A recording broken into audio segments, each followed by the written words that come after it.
اور سپردگی کی جگہ یعنی جہاں اس کا مکان یا اس کی قبر بنے گی، اللہ تعالیٰ اس کو بھی جانتا ہے، اس کا بھی رب کریم نے بندوبست کیا ہے، اور یہ سب کچھ روشن کتاب میں مذکور ہے۔ مزید اللہ تعالیٰ نے فرمایا کہ تخلیق کائنات کا مقصد انسان کے خیر و شر کی آزمائش ہے، اس کے بعد کافروں کے حیات بعد الموت کو سحر قرار دینا۔ وہ کہتے تھے یہ جادو ہے، تو جادو قرار دینے اور ان کی سرکشی کا بیان ہے کہ عذاب میں تاخیر کو احسان شمار کرنے کی بجائے مسلمانوں کو تانے دیتے ہیں کہ عذاب کو کس چیز نے روک رکھا ہے۔ آگے چل کے انسان کی خود غرضی کو بیان کیا اللہ تعالیٰ، فرمایا کہ اللہ تعالیٰ کسی انسان کو کوئی نعمت عطا کرتا ہے تو وہ اس پر شکر گزار نہیں ہوتا، لیکن اگر نعمت چھن جانے پر تو پھر نا امید اور ناشکرا ہو جاتا ہے۔ ملی تھی تو پھر اس نے شکر ادا، چلی گئی تو بڑے شکوے کر رہا ہے۔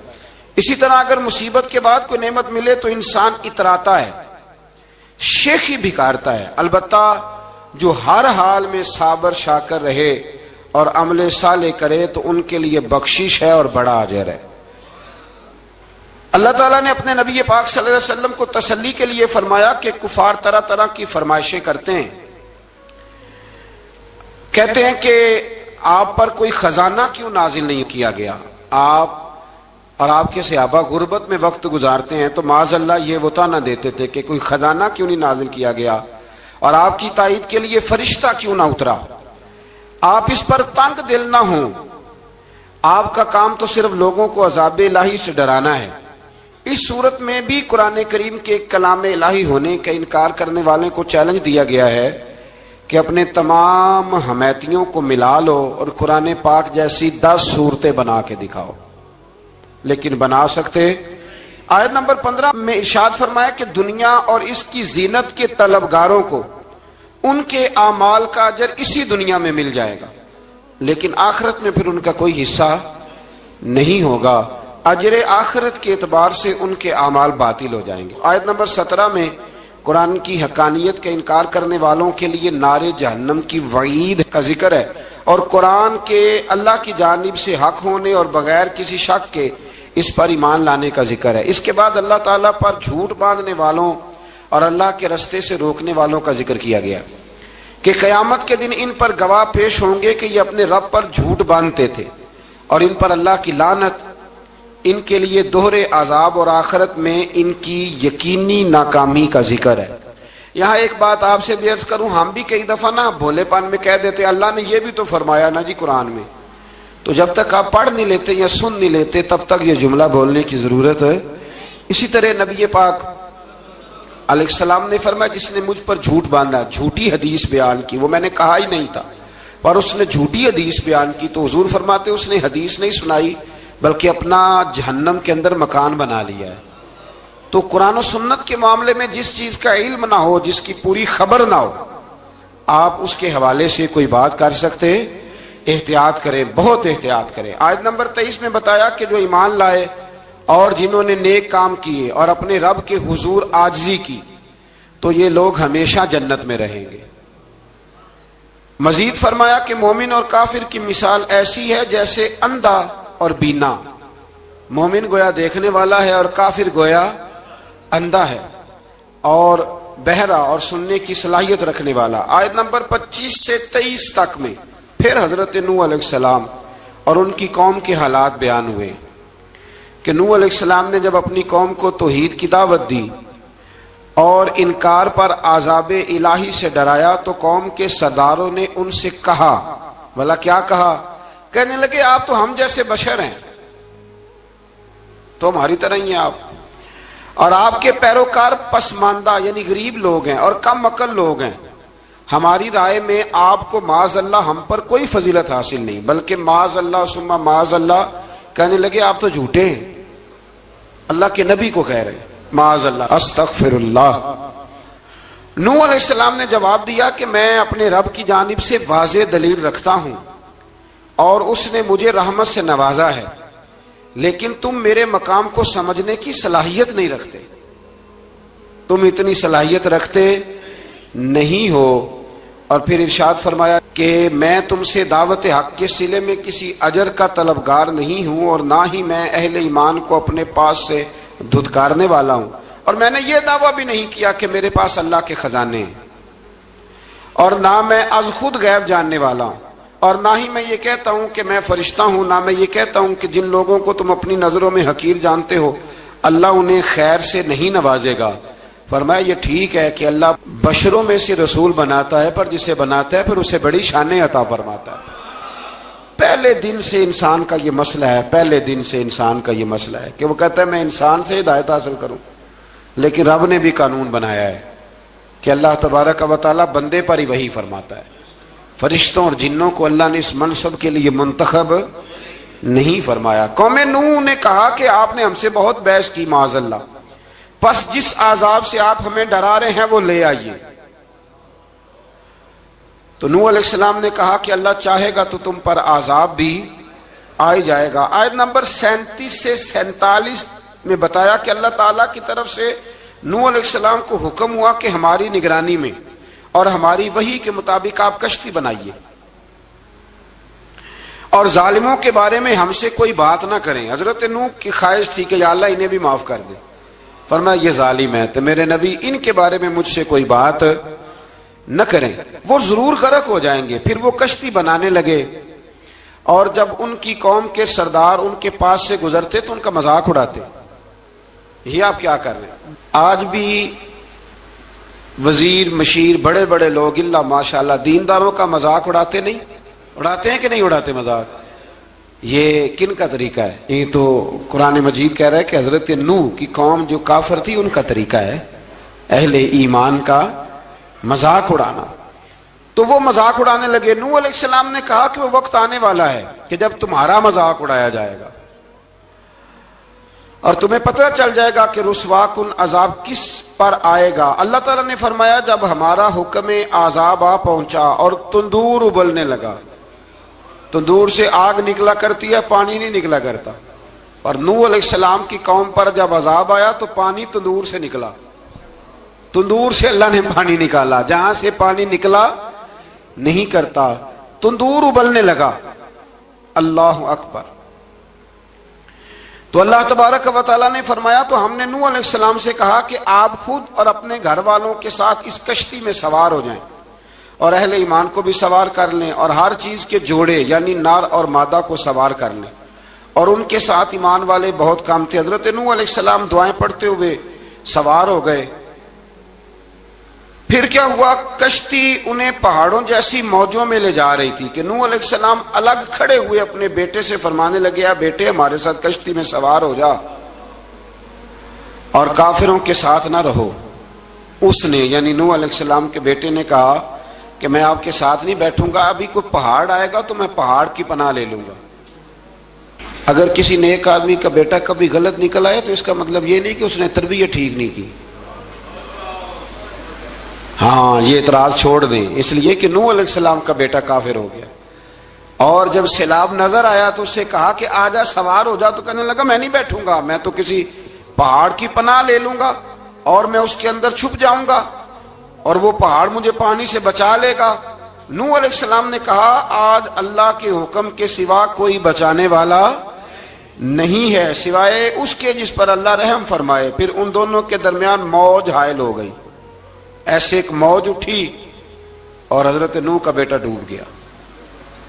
اور جب حضرت نوح کا بیٹا ڈوبا اللہ کی طرف سے حکم ہوا اے زمین اپنا پانی نگل لے، اے آسمان تھم جا، پانی خوش ہو گیا، اللہ کا فیصلہ نافذ ہو گیا اور کشتی کوہ جودی پر ٹھہر گئی۔ نوح علیہ السلام نے اللہ سے التجا کی کہ میرے پروردگار میرا بیٹا اور میرے اہل سے ہے اور تیرا وعدہ سچا ہے کہ تم میرے اہل کو بچا لے گا۔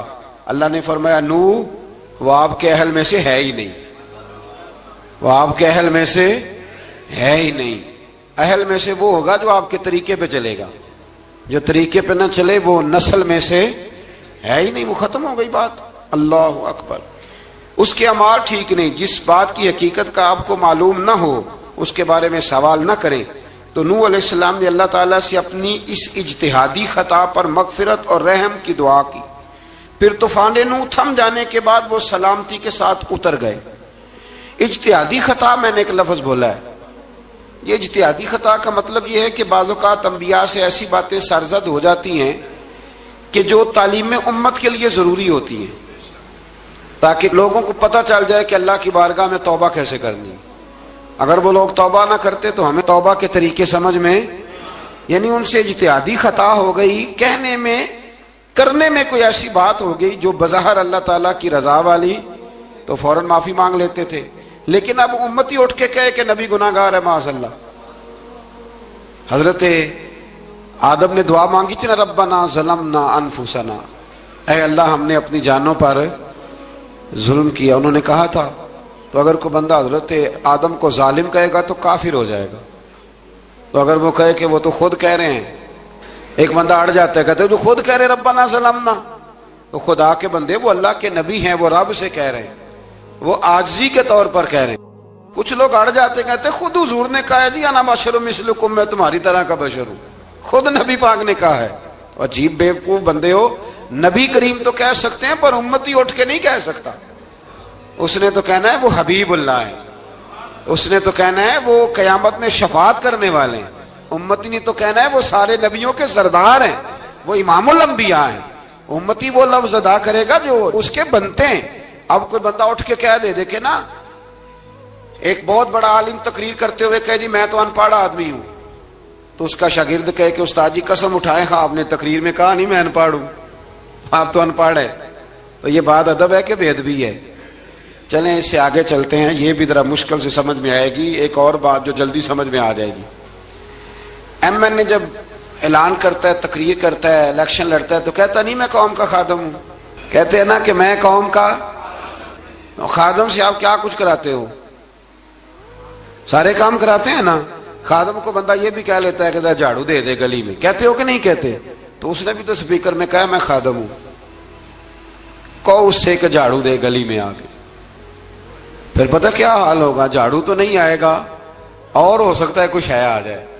تو اس لیے اب کوئی بندہ کہے جی انہوں نے خود کہا ہے، تو ایک کچھ پوری جماعت ہے لوگوں کی جو بات کو سمجھتی نہیں، کہتے ہیں خود کہا ہے میں بشر ہوں، انہوں نے خود کہا میں غیب نہیں جانتا، انہوں نے خود کہا میرے پاس خزانہ کوئی نہیں، انہوں نے خود کہا میرے پاس کوئی شے نہیں۔ تو اس لیے آپ سمجھیں کسی کے لفظوں پر اگر آپ گرا لگا کے بیٹھیں گے تو پھر اس سے بے ادبی ہوگی۔ تو نوح علیہ السلام نے اللہ سے اپنی اجتہادی خطا کی معافی مانگی۔ اب حضرت نوح کو کوئی خطا کار کہے گا تو بہت بڑا مجرم بن جائے گا، اس لیے کہ وہ اللہ کے نبی ہیں۔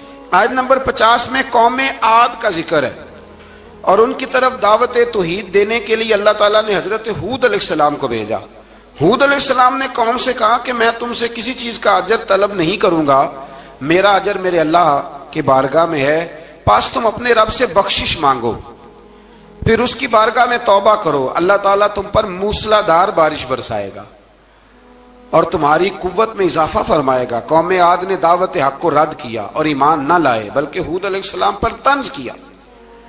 وہ کہنے لگے کہ ہمارے تو معبودوں نے، ہمارے بتوں نے معاذ اللہ آپ کو پاگل بنا دیا ہے، آپ کو مجنون بنا دیا ہے، الٹا حضرت ہود کو کہنے لگے، اس لیے آپ ایسی باتیں کرتے ہیں۔